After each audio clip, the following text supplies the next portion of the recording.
भाई कानून कहाँ चला गया, या फिर बोल दो भाई कानून राज नहीं है, ये संघियों का राज है। ये तो चल ही रहा है। तो कौमी एकता जिंदाबाद जिंदाबाद जिंदाबाद, कौमी एकता जिंदाबाद जिंदाबाद जिंदाबाद। 10-20 हजार लोग, 50 हजार, 1-8 करोड़ लोग अगर कह भी रहे हैं तो वो देश नहीं है, उसको देश की आवाज नहीं कहा जा सकता। तेरे नाम इस्लामोफोबिया, नरेंद्र मोदी तेरे नाम इस्लामोफोबिया। अब जो आएगा वो हिंदुओं के खिलाफ होगा। ये एमसीडी के इलेक्शन इनके दिमाग में है, उनकी मॉल में लोग जाएं और खरीदें, रेडी पट्टी पे जो दुकानें होती हैं वो खत्म करने का इनका प्लान है। उसमें वो हिंदू मुस्लिम नहीं देखेंगे। तो दूसरी जगह कार्रवाई कर रहे हैं वो गरीबों के खिलाफ कर। रेडी पट्टी में जो चीजें बिकती है थोड़ी सस्ती मिलती है, वो सस्ते गरीब लोगों के लिए जो भी सुविधा है उनको खत्म करके एक पूंजी, बड़ी पूंजी का एकाधिकार समाज पर, देश में और राजधानी में करना चाहता है। और किसके लिए वो माहौल बनाते हैं भाई। बहुत सारे चैनल हैं, मुझे संख्या नहीं पता है, जिसमें अंबानी साहब का पैसा लगा हुआ है। तो अंबानी के पैसे से जो चीजें बन रही हैं, बिच रही हैं, उनके पक्ष में ही तो माहौल बनाएंगे। बाकी उनके खिलाफ जो होगा उसके खिलाफ वो मीडिया बोलेगा। तो मेन स्ट्रीम मीडिया तो इसको तरक्की और शांति के रूप में देख रहा है, मगर ये गरीबों की तबाही है। तो मुख्य बात है, ऐसा हुआ ही नहीं, ये मनगढ़ंत कहानियां हैं, ये अपनी तरफ से गढ़ी गई कहानी, इनका कोई ऐतिहासिक साक्ष्य नहीं। तो मोदी जी जानबूझ के सचेत रूप से चुप्पी साधे हुए। उस चुप्पी का मतलब समर्थन है, और समर्थन से उनको कुर्सी मिलती है। ये बहुत मेरी साफ राय है। इसमें कोई मोदी साहब क्यों नहीं बोल रहे हैं, अमित शाह जी क्यों नहीं बोल रहे हैं, आप गृह मंत्री हैं, प्रधानमंत्री हैं। देश में अगर इस तरीके का अब उन्माद कौन फैला रहा है, दंगे कौन करा रहा है, नफरत कौन फैला रहा है, तो वो तो साफ झलक के आ रहा है। अपने हक अधिकारों को लड़ेंगे, चाहे लंका हो चाहे भारत हो। नहीं, लोग यहाँ पर भी विद्रोह करेंगे और इनको जाना पड़ेगा देश छोड़ के। सरकार से तो कम जाना ही पड़ेगा, ये तो निश्चित। ये मानते हैं। नमस्कार, मैं हूं देव बिस्मय, आप देख रहे हैं लोकतंत्र टीवी। जंतर मंतर पर पीएसआर संगठन ने बुलडोजर नीति के खिलाफ एक बड़ा मोर्चा खोल दिया है।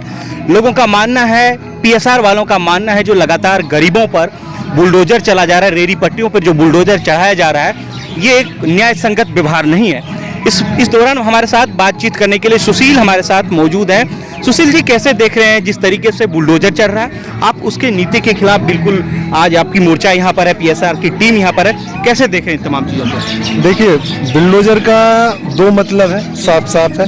एक है तत्कालिक बीजेपी ये करने की कोशिश कर रही है, जो एमसीडी है दिल्ली में और जो सेंट्रल गवर्नमेंट है वो ये करने की कोशिश कर रही है कि हम ये बुलडोजर चला रहे हैं। बुलडोजर किस पे चला रहे हैं? जो लोग अवैध रूप से रह रहे हैं, ये नैरेटिव है उनका।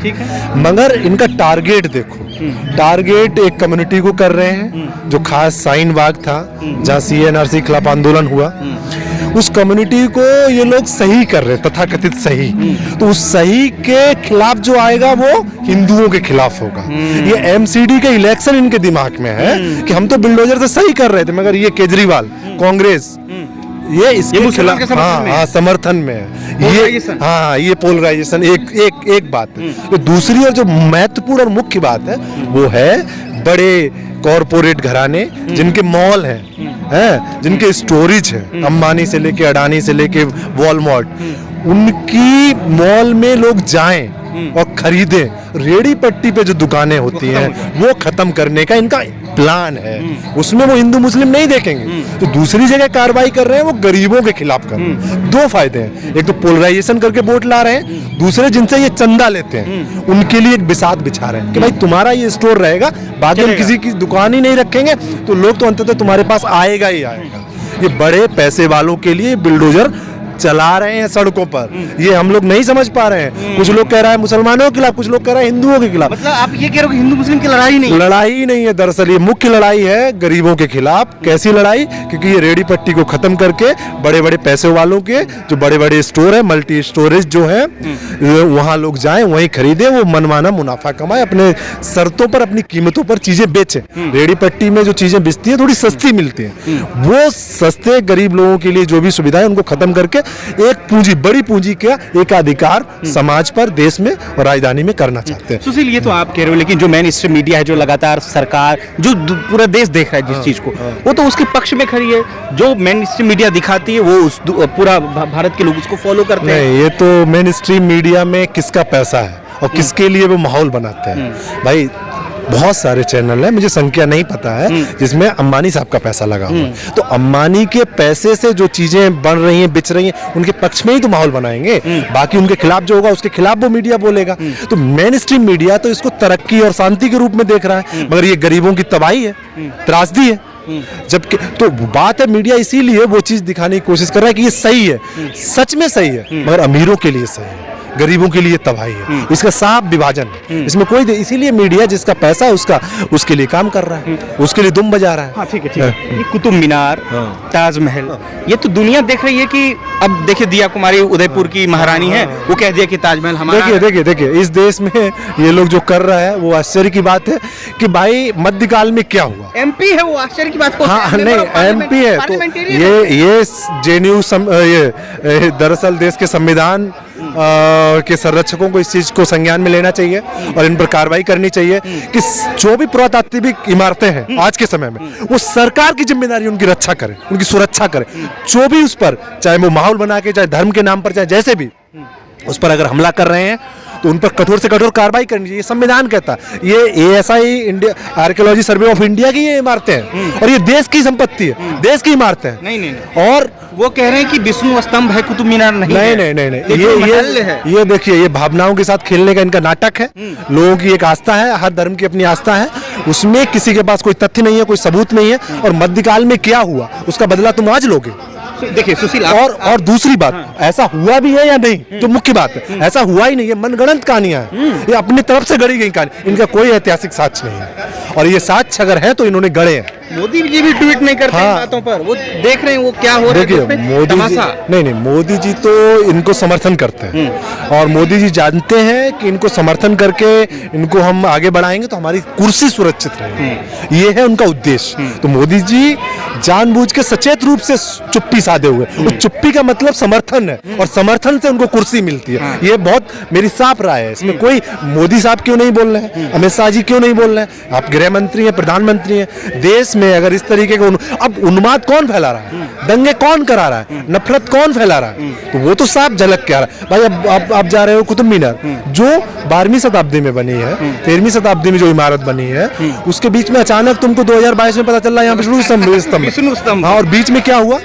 अरे इन लोगों के चेहरे पहचानिए, इन लोगों के उद्देश्य जानिए कि ये लोग हिंदू मुस्लिम लड़ाकर ही, देश के मूलभूत सवालों से भटकाकर ही सरकार बना के रखना चाहते हैं। और हिंदू मुस्लिम करने से सरकार की कोई भी जिम्मेदारी और जवाबदेही नहीं होगी। देखिए मैं सुशील, आप एक हिंदू हैं और आप उन हिंदुओं के खिलाफ बोल रहे हैं जो लगातार विष्णु स्तंभ और तेजो महल के समर्थन में लोग जुटे हुए हैं। देखिए भाई, हिंदू है, हिंदू की अपनी आस्था है, सब लोग जिस धर्म से भी आते हैं, मगर हम ये नहीं चाहेंगे कोई इमारत तोड़ के उसमें अपने भगवान को खोजा जाए। आप ही मतलब हिंदू ग्रंथ ही कहते हैं कि कड़ कड़ के में भगवान है, तो वही भगवान क्यों खोज रहे हो भाई कुतुब मीनार में ही जाके? और ताजमहल, जहाँ भी भगवान है, जहाँ भी पत्थर है वहाँ भगवान है।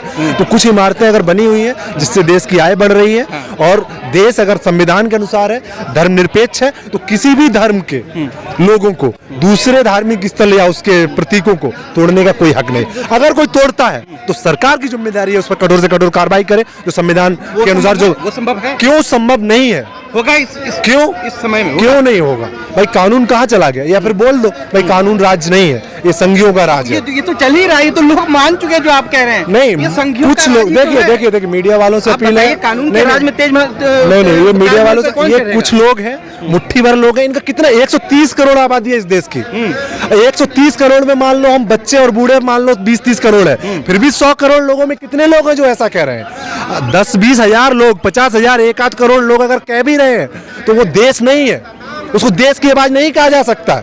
ये स्वार्थी भाजपा की तो आवाज कहा जा सकता है। भाजपा देश नहीं है भाई, कितना वोट उनको मिलता है? अभी स्थिति नहीं, स्थिति जो भी है, भाजपा देश नहीं है, भाजपा एक पार्टी है। कितना लोग वोट करता है, कैसे ये चुनाव कराते हैं, कैसे सरकार लाते हैं, 30% में देश पे राज कर रहा है, मंच है, कानून है, राष्ट्रपति को मालूम नहीं कि कानून क्या नहीं, है। सुप्रीम कोर्ट और राष्ट्रपति से अपील है कि इन चीजों को संज्ञान मिले, जो संविधान के खिलाफ है, चाहे वो कोई हो, मतलब चाहे भाजपा का लोग हो, चाहे कांग्रेस का लोग हो। आपको मालूम होगा कि ये स्थिति श्रीलंका में आज से 6 महीने पहले, 8 महीने पहले ये स्थिति थी। धर्म का पूरा प्रसार चल रहा था। अब हिंदुस्तान पाकिस्तान में वही चीज हो रहा है, श्रीलंका जैसी हालत होने वाली ठीक है भाई, देखिए धर्म अपना निजी मामला है। धर्म किसी को रोटी नहीं देता, धर्म किसी को रोजगार नहीं देता, धर्म किसी को नौकरी नहीं देता, धर्म किसी को महंगाई से कम नहीं देता। अगर ऐसी स्थितियां लोग झेलेंगे, चाहे किसी भी धर्म के लोग हैं, वो सरकार के खिलाफ आंदोलन करेंगे, अपने हक अधिकारों को लड़ेंगे, चाहे लंका हो चाहे भारत हो। मैं आपसे पूछ रहा हूँ, क्या श्रीलंका जैसी स्थिति होने वाली है